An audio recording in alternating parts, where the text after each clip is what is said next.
Pernah tak anda rasa kulit wajah mula meradang atau terasa tegang selepas seharian bertudung? Sebenarnya, kulit kita sangat memerlukan masa untuk rileks dan pulih daripada tekanan harian. Mulakan dengan teknik pernafasan dalam, tarik nafas perlahan-lahan melalui hidung, tahan selama 3 saat, kemudian hembus perlahan melalui mulut. Ulang 5 kali untuk memberi oksigen segar dan menenangkan kulit yang letih. Seterusnya, lakukan urutan lembut di wajah menggunakan hujung jari. Mula dari dagu ke pipi dengan gerakan membulat ke atas, fokus pada kawasan rahang dan dahi yang sering tegang akibat tekanan tudung. Urutan ini membantu melancarkan peredaran darah, mengurangkan kemerahan, bengkak dan rasa tidak selesa.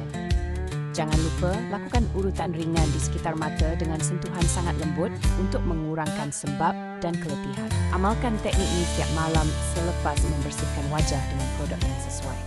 Anda akan rasa kulit lebih tenang, lembut dan berseri sekaligus mengurangkan keradangan akibat pemakaian tudung yang lama. Ingat, kecantikan bermula dengan rutin yang betul dan konsisten. Baiki, pulihkan.